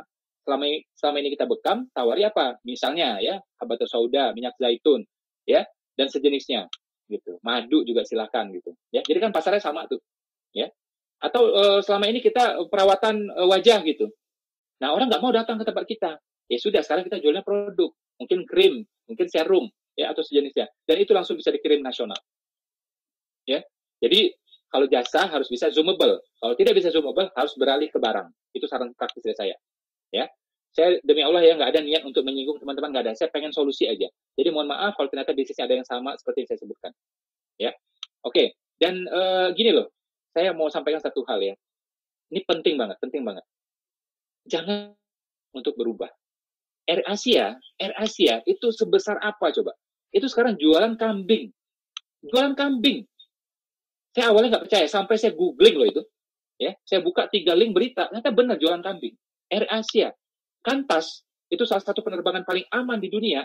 Sekarang jual apa? Jual teh dan biskuit. Nggak gengsi dia. Ya. Thai Airways, ya, maskapai dari Thailand. Jual apa? Jual gorengan dan untung sekarang. Sekarang lagi ekspansi besar-besaran, gitu. Jual gorengan dan untung, gitu. Itu maskapai besar semua. David Beckham ganteng, ya. David Beckham terkenal, tajir, ganteng. Kenapa? Jual ya ternak. Dia lagi ternak lebah madu, gitu. Rolls Royce, mobil paling mewah di dunia, salah satu paling mewah di dunia, harga 10-15 miliar. Ya, saya rasa tuh 3.000 peserta yang hadir sekarang mungkin nggak punya Rolls Royce itu. Ya, 1.000 di Zoom, ya 2.000 di YouTube, ya itu nggak ada yang punya Rolls Royce menurut saya. Ya, mungkin ada lah, mudah-mudahan ya, amin gitu ya. Tapi yang jelas harganya segitu, dan sekarang Rolls Royce, ya, dia mengurangi produksinya, terus apa? Jualan madu sekarang. Jualan madu, nggak pakai gengsi. Kenapa harus gengsi coba? Ya, kadang-kadang tuh gengsinya itu kebanyakan. Kayak ini aja, ya. kayak banyak aja yang memperhatikan dia. Apa? Nggak ada yang memperhatikan dia. Dia mau bisnis apapun juga orang nggak terlalu pusing kok sebenarnya gitu kan. Jadi kita sibuk dengan gengsi kita sendiri, dengan pemahaman kita sendiri gitu. Ya, oke, kita buka lagi ya. Jadi kalau jasa, usahakan zoomable. Tidak bisa zoomable, harus, nah, berarti harus barang, dan barangnya harus deliverable, ya. Ini contoh. Ini istilah ya, walaupun kita buka kamus nggak ada ya. Ini saya sendiri gitu, biar gampang diingat. Deliverable, artinya apa? Mudah dikirim. Ringan, kecil, hemat ongkir.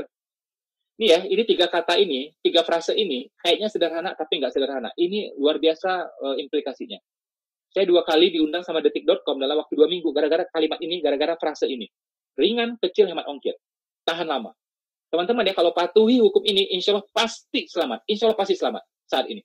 Tapi kalau barangnya, mohon maaf, kebesaran, ya, atau berat, ya, sehingga apa? Ongkir berat, oke? Kena volume, terus barang juga tidak tahan lama. Sebentar basi, sebentar busuk, atau pecah. Ini repot. Ingat, Indonesia ini luas, ya, 34 provinsi. Barang kita mungkin dari Jawa Tengah, dikirim ke mana lagi? Mungkin ke Kalimantan, ya, sampai misalnya di Samarinda kirim lagi ke Bontang. Itu perlu waktu semuanya. Barang kita dari Jogja dikirim ke Pekanbaru kirim lagi mungkin ke Dumai, mungkin kirim lagi ke kota-kota yang lain. Itu perlu waktu semuanya. Atau barang dari produsen ke distributor besar, distributor menengah, kemudian distributor kecil, kemudian agent, ya, ada lagi reseller, ada lagi dropship. Ini rantainya panjang. Perlu waktu mungkin lebih dari 6 minggu. Jangan sampai barang kita mudah busuk, mudah basi. Jangan. Harus tahan lama. Ringan, kecil, hemat ongkir, tahan lama. Nah, ini bisa ya, contohnya kayak ini ya. Ini bukan bisnis saya ya, ini bisnis orang lain. Saya sebagai pembeli aja ya. Ini contohnya nih. Harga ratusan ribu, ya, hemat ongkir. Ya. Ini juga contohnya. Ini bukan bisnis saya ya. Ini saya konsumsi, saya sebagai konsumen gitu. Ya, tapi menurut saya ini berhasil. Ya kayak gini-gini nih. Atau misalnya nih, vitamin. Nih, ini juga. Ya. Harga ratusan ribu, harga jualnya hemat ongkir. 1 bulan tahan, 2 bulan tahan, 3 bulan tahan, 6 bulan nggak laku pun masih tahan. Kadang-kadang reseller tuh nggak jago dia. Barang mengendap di dia. Kasihan kalau ternyata barang itu rusak. Nah, usahakan barang itu tahan lama. Nih contohnya. Ya, dan banyak lagi. Itu bisa terjadi pada skincare atau suplemen atau makanan yang dikeringkan, saran saya. Teman-teman ternyata misalnya bisnisnya kuliner nggak apa-apa. Dibikin kering atau dibikin beku gitu. Sehingga apa, tahan lama. Ya, jadi bisa dikirim antar kota. Dari Solo bisa dikirim ke Sumatera, bisa dikirim ke Makassar, Manado, ya, Kota Palu, Kendari, bisa semuanya. Tahan lama. Ya. Ini teman-teman ya, kalau langgar satu poin ini aja, itu efeknya kacau balau. Efeknya kacau balau. Terbatas pasti penjualannya. Ya. Kalaupun penjualannya oke, marginnya pasti sering tergerus. Kalaupun marginnya lumayan, ya. Tapi kalau teman-teman perhatikan hukum ini, ikuti hukum ini, itu akan lebih leluasa, saya bilang. Ya. Ada juga yang melanggar, ya. Oh, saya nggak apa-apa kok Mas Ipo gitu. Tapi marginnya itu tergerus sebenarnya, dia nggak sadar aja. Dan kalau dia beralih produk yang lain, dia dapat margin lebih gede. Cuma dia nggak sadar gitu. Ya, kita buka slide berikutnya. Ya, yang tadi nggak apa-apa ya. Jadi saya ulang ya, barang itu usahakan ringan, kecil, hemat ongkir, tahan lama.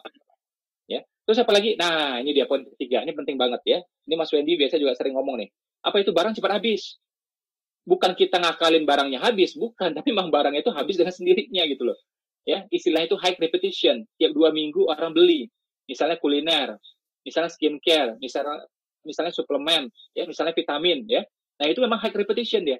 Tiap 2 minggu, maksimum 4 minggu. Ya, sehingga kita nggak capek cari pelanggan baru. Ya, nggak capek cari pelanggan baru. Terus apalagi jangan jual sendiri. Ya, maju bersama. Ya, maju bersama. Caranya apa? Mungkin franchise, lisensi, kemitraan, ya, distributor, agen, ya, reseller, dropship, affiliate, silahkan. Gitu. Nah, jadi jangan jual sendiri. Kalau kita jual sendiri, terbatas. Ya, boleh balik lagi layarnya ke saya. Itu ya, mohon maaf ya. Pengusaha zaman dulu, itu kalau kayaknya ya, menuju kayaknya itu lama sekali. Zaman sekarang, orang usia 20-an, 30-an udah kaya-kaya. Kenapa? Bisnisnya mainnya apa? Sama-sama, bareng-bareng. Ya. Jadi pakai apa? Franchise, lisensi, distributorship, keagenan, reseller, dropship, affiliate, macam-macam cara. Ya. Nah, jadi langsung cepet gitu loh. Nggak pakai lama. Kalau zaman dulu kan nggak, dia buka usaha. Kemudian apa? Ya kalau dia percaya ya, kemudian dia berikan pada istri gitu. Kalau dia nggak percaya, dia keluar sendiri lagi tuh. Ya. Jadi sendiri terus tuh. Nah, ada lagi sama istrinya, ada lagi sama anaknya. Ini kan terbatas. Anaknya mungkin berapa? Cuma 2 atau 3 kan gitu. Atau nunggu anaknya dewasa, kan kelamaan. Ya. Kalau bisa langsung gitu, cepat gitu. Makanya perhatikan ya, kalau saya sih selalu memperhatikan ya, sejak 20 tahun terakhir saya selalu memperhatikan ya, siapa orang-orang terkaya di Indonesia dan di dunia gitu ya, dan siapa orang-orang kaya yang baru.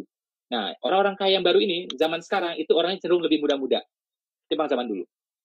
Ya, itu hebatnya ya, karena apa? Dia mau pakai bersama. Jadi cepat gitu loh. Ya.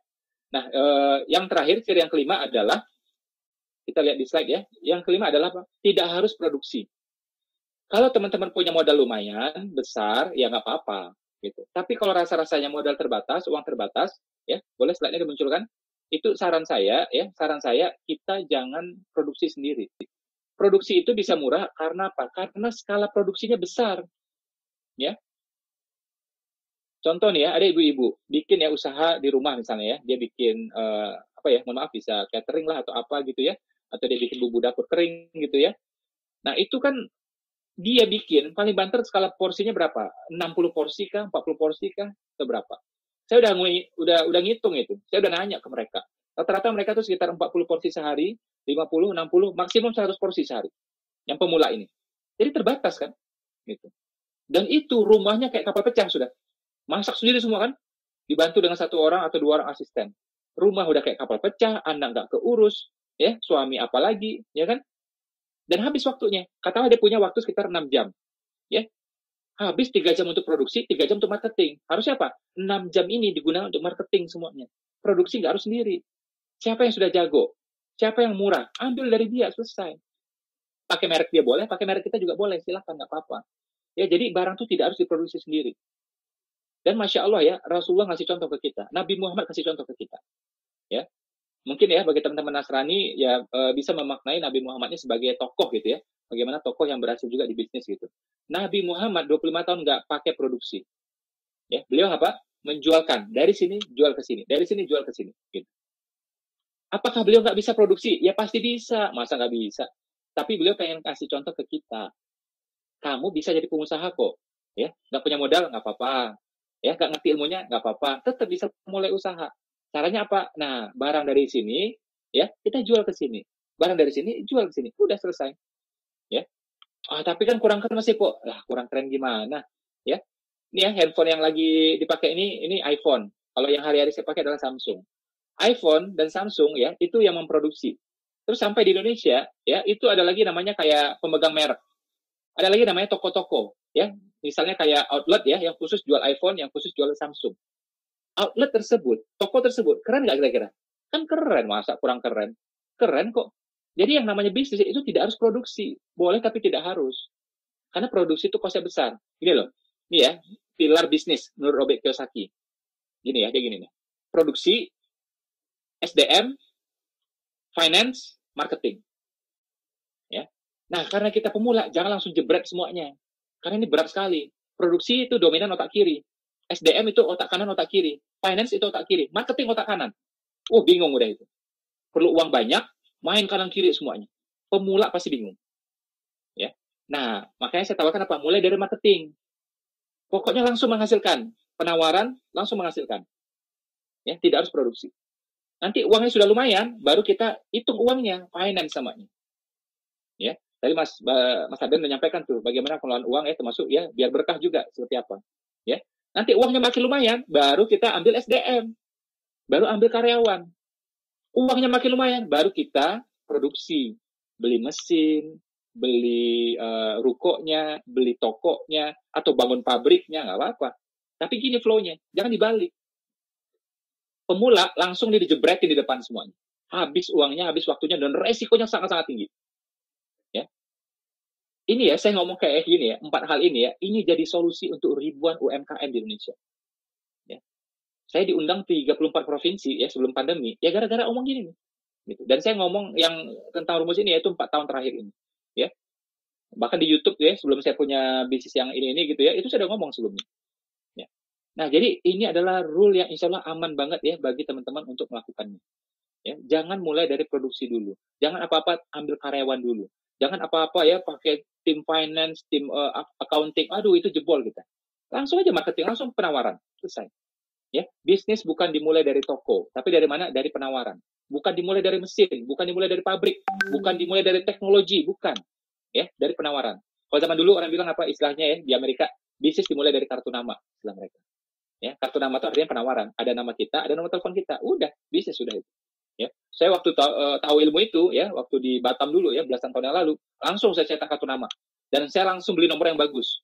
Ya, nomor saya itu ya, saya beli ya belasan tahun yang lalu. Ya, itu nomor angka terakhirnya adalah 9090, 9090. Ya. Dan waktu itu, bayangkan dia belasan tahun yang lalu, saya belinya itu dengan harga 500.000. Karena saya pegang kalimat ini, bisnis dimulai dari penawaran. Dan penawaran saat itu adalah kartu nama. Ya sudah, saya bikin kartu nama yang bagus, dan nama yang bagus, selesai sudah. Ya, nomornya juga bagus, nomor cantik. Ya. Nah, jadi teman-teman ini terutama orang muda nih, suka idealisme nggak jelas. Ya, pengen usaha properti lah, pengen butik lah, puja serak, restoran lah, duit mepet. Ya kan? Saldo nggak jelas, tampang juga anggaran nggak jelas, gitu kan? Nah, langsung gede. Boleh impiannya gede, tapi mulainya bertahap, itu progresif namanya. Ya, impian boleh besar, mencapainya bertahap. Nah, itu lebih menyenangkan bagi otak dan resikonya ketakar gitu loh. Ya, kayak Mas Adrian itu kan juga jago ya, olahraga, gimnastik dan nge-gym gitu ya, nge-gym gitu ya, ngangkat barbel dan seterusnya. Ngangkat barbel itu juga ada tahapnya kan, nggak bisa tiba-tiba langsung 50 kilo kan. Yang ringan-ringan dulu lah, 5 kilo, kemudian 10 kilo, kemudian 20 kilo gitu kan. Nah, gitu juga kalau kita ngelola bisnis. Jangan apa-apa langsung jebret 500 juta. Bukan soal modalnya, belum tentu lu bisa kelola. Ya, belum tentu lu bisa kelola. Saya punya tuh ya di kalangan keluarga, ya pengen dia ngotot bisnis itu. Ya, saya bilang, saya sanggup modalin. Ya, nggak apa-apa. Tapi kamu punya ilmunya nggak? Saya bilang, kamu nggak punya pengalaman bisnis. Yang saya aja, jukir balik gini aja, selama ini di bisnis belasan tahun, itu pernah rugi juga. Pernah tutup juga, pernah bangkrut juga, pernah berhutang juga gitu. Ya, terus atas dasar apa saya sebagai pemodal mau nyemplungin uang ke sana? Yang orang-orang jelas nggak pengalaman gitu. Ya, jadi saya bilang mulai aja dari bisnis yang nggak pakai modal gede gitu loh. Mungkin 1 juta, ya, 600.000, nah itu nggak apa-apa. Atau naik dikit lah 3 juta juga is oke, nggak apa-apa ya. Tapi jangan baru mulai langsung 20 juta, 30 juta. Mohon maaf ya, bukan soal Anda punya uang atau tidak. Ya, tapi belum tentu Anda bisa kelola tuh uang. Kenapa nggak mulai dari yang kecil dulu? Nanti bertahap diperbesar. Memperbesar tuh gampang. Ya, semua yang besar itu berasal dari yang kecil kan. Kata siapa? Kata Maerot. Ya, kata Maerot itu ya. Kalau nggak percaya ya. Oke, ya kita buka slide yang berikutnya ya. Yang tadi. Jadi ini jangan tersinggung ya, jangan baper ya. Ini saya pengen hadirkan solusi insya Allah ya. Jadi saya ngomong kalau rasanya nyelekit, pahit ya udah telan aja dulu lah. Ya, yang penting jadi solusi gitu ya. Kita buka ya slide berikutnya. Boleh Mas Wedi tolong bacakan ya. Yang ini beberapa potensi market ya. Ini contoh pasar suplemen ya. Pasar suplemen itu ternyata 4,5 triliun. Ya, oke, balik lagi ke layar yang tadi boleh, yang tadi aja. Ya, jadi teman-teman tuh ya kalau ngecek ya misalnya pasar apa ya skincare ya, suplemen ya, terus makanan kering, makanan beku itu nilainya spektakuler sebenarnya, triliun gitu loh. Jadi teman-teman nggak usah khawatir, wah ini udah banyak pesaing Pak, nggak usah khawatir. Kalau pesaingnya ada, berarti juga itu pasti terjual. Pesaing banyak, konsumennya lebih banyak, ya customer lebih banyak, tenang aja udah gitu. Saya pengen bisnis Pak yang nggak ada pesaingnya, ya udah jualan di kuburan saya bilang, itu nggak ada pesaing, tapi juga nggak ada konsumen, ya kan? Yang ada cuma kuntilanak. Pas ditawar kita takut, ya. Nah, mas saya beli mas, oh malah ketakutan kita, ya. Nah, jadi tenang aja, pasar itu gede sekali, ya. Yang saya sebutkan barusan itu nilainya triliun semua, ya. Oke, balik layarnya ke saya. Ini punten banget saya bilang ya. Banyak yang pengen ketemu saya, minta inspirasi, minta motivasi. Saya bilang, perlu motivasi apa lagi coba? Pikirkan aja anakmu seperti apa. Anakmu itu pengen sekolah, di sekolah biasa, atau di sekolah yang lebih baik. Kalau sekolah lebih baik, itu biayanya lumayan. Udah siap nggak uangnya? Kenapa nggak cari dari sekarang uangnya? Gitu. Ya. Terus juga kita lihat ya, kapan lagi ya kita mau mulai bisnis. Harga properti di Indonesia itu naik 20-25% per tahun.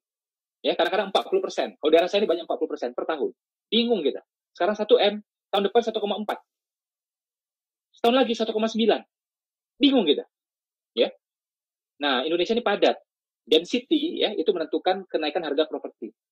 Kalau kita bayangkan ya, kenaikan 20% properti, kita kejar pakai gaji, itu berat.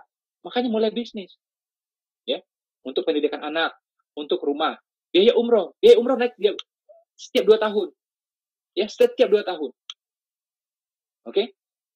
Pendidikan anak itu ya, biayanya itu naik ya 2 kali lipat per 5 tahun. Ya, jadi harga properti naik ya sekitar 20% per tahun, ya. Biaya umroh naik per 2 tahun, biaya pendidikan anak naik 2 kali lipat per 5 tahun. Dan apa aja naik, apa sih nggak naik? Ya. Bahkan tuh saya cek ya barang-barang branded gitu ya. Saya tanyain gitu yang pengelola tokonya. Dia bilang ini naik Pak tiap tahun 12%, yang ini naik Pak tiap tahun 16% gitu. Masa iya sih saya bilang. Saya bercandain gitu, iya Pak, yang ini 16% Pak, ini 20% Pak. Oh gitu. Saya sebenarnya gali informasi aja gitu. Ya jadi barang-barang pun juga naik semua. Ya kalau teman-teman nggak percaya, ya lihat aja lah. Dulu kita bayar parkir bisa 100 rupiah.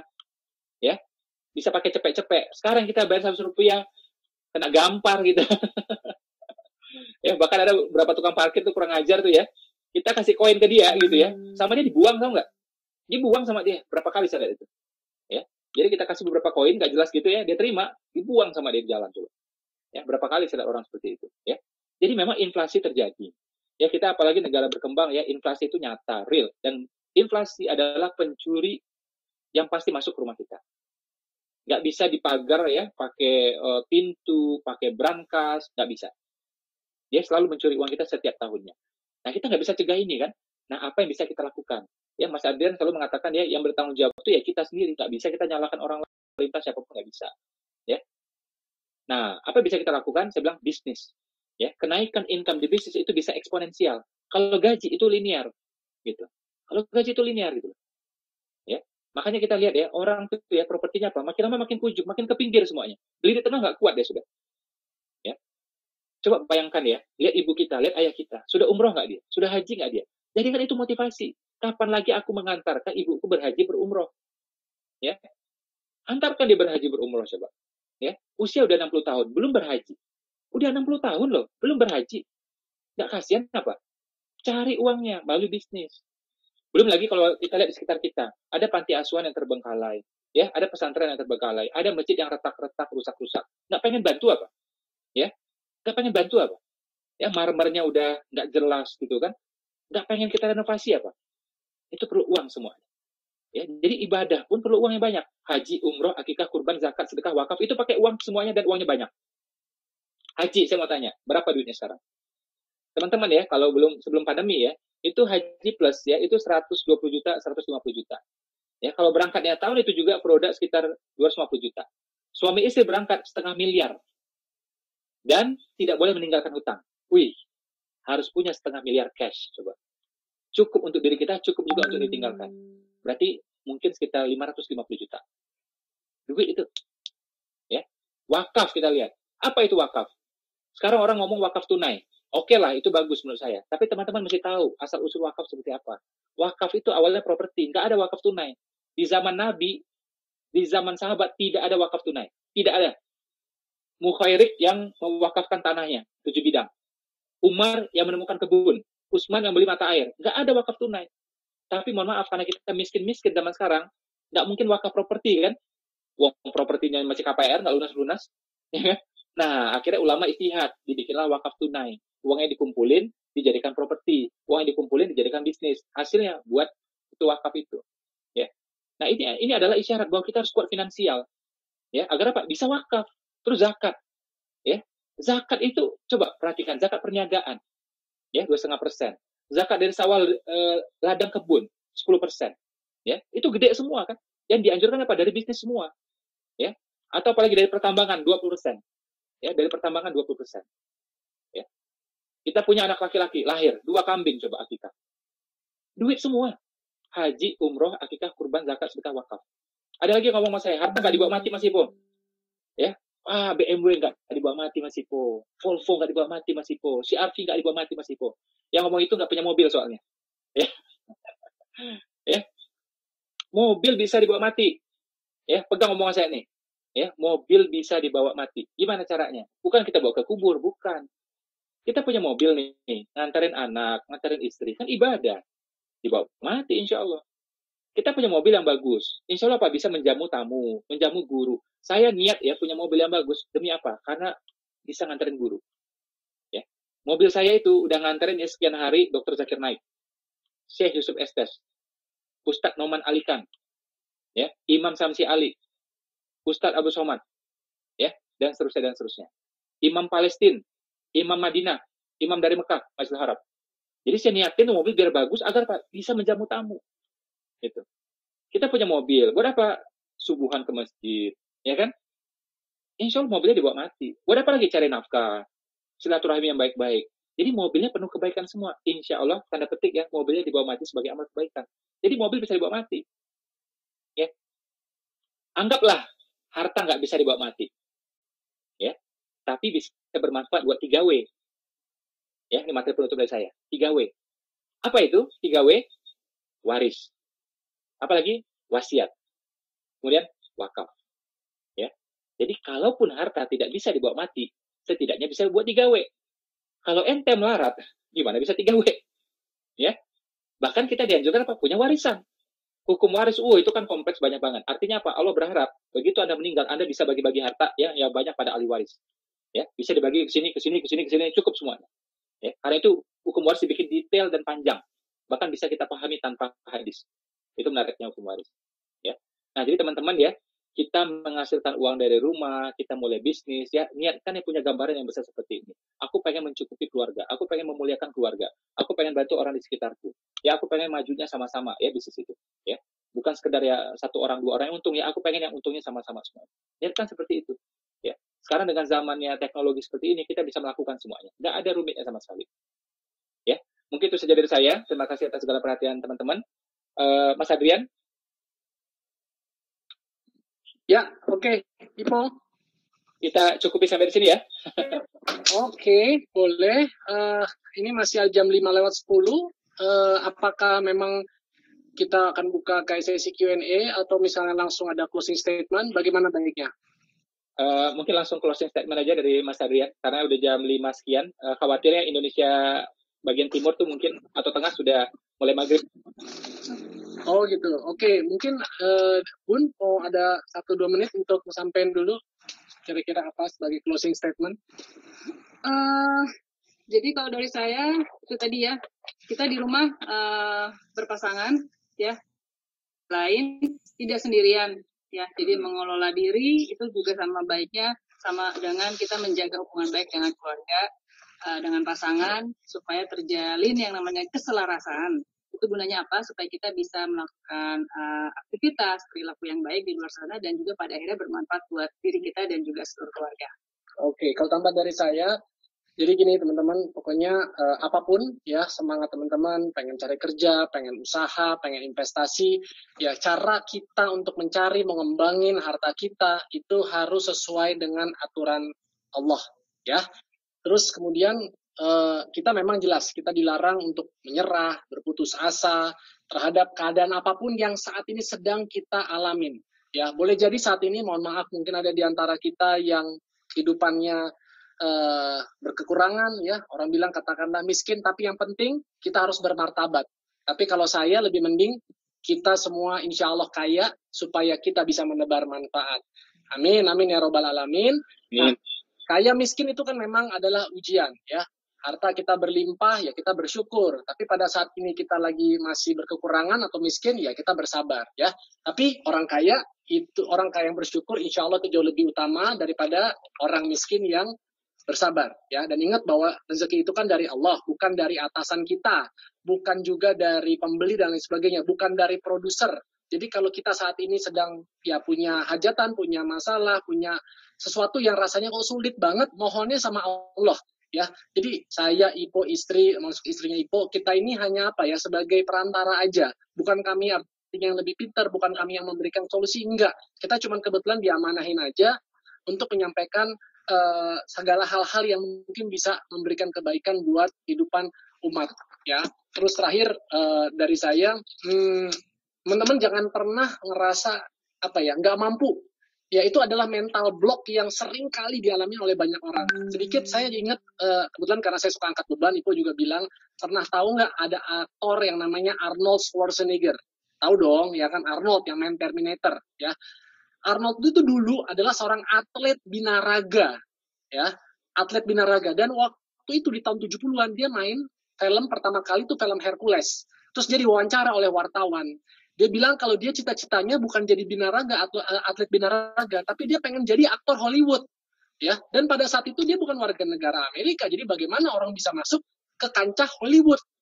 Tapi dia bilang gitu bahwa saya akan melakukan itu dan saya akan membuktikan itu sama seperti cara saya melatih otot-otot saya sehingga ototnya bisa berkembang, bisa menjadi besar. Jadi segala sesuatu yang kalau kita tempa, ya pertama harus punya kemauan yang kuat. Kita tempa berulang-ulang, gitu. Kita nanti akan berhasil, tapi harus sabar untuk menjalani segala prosesnya. Nanti hasilnya kita serahkan kepada Allah. Pokoknya mulai sekarang, ya udah punya keinginan, apalagi niat yang baik, nggak usah jangan-jangan, nggak usah tapi-tapi. Hadapin aja, nggak usah kebanyakan pikir, lakuin aja sambil berjalan, ya. Kita insya Allah di sini, tadi saya bilang ya, saatnya kita untuk survive, untuk bertahan, bukan lagi coba-coba, trial, enggak, kita survive. Dan insya Allah nanti beberapa waktu ke depan akan ada informasi buat sahabat-sahabat, teman-teman semua, kira-kira apa ya yang kita bisa lakukan di situasi saat ini, supaya kita bisa menghasilkan rupiah dari rumah. Mungkin dari Ipo, ada sebagai penutup tambahan, kalau enggak kita akan kembalikan ke Coach Wendy. Assalamualaikum warahmatullahi wabarakatuh. Waalaikumsalam warahmatullahi wabarakatuh. Ya, langsung aja di close, Mas Wendy. Baik, terima kasih banyak Mas Ipo, Mbak Asrid, Mas Adrian dan juga Mbak Desi. Alhamdulillah, mudah-mudahan ilmunya manfaat banget untuk kita semuanya. Buat teman-teman semuanya, mari kita doakan ya guru-guru kita, mudah-mudahan semuanya makin sehat ya, makin lancar, menginspirasi Indonesia. Terima kasih banyak Mas Ipul, Mas Adrian. Assalamualaikum warahmatullahi wabarakatuh. Waalaikumsalam warahmatullahi wabarakatuh. Terima kasih. Assalamualaikum sama Mbak Asti. Terima kasih semuanya.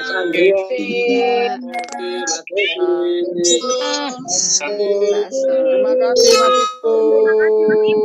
Terima kasih Adrian. Assalamualaikum warahmatullahi wabarakatuh. Assalamualaikum warahmatullahi wabarakatuh. Terima kasih Mas Ipul. Assalamualaikum.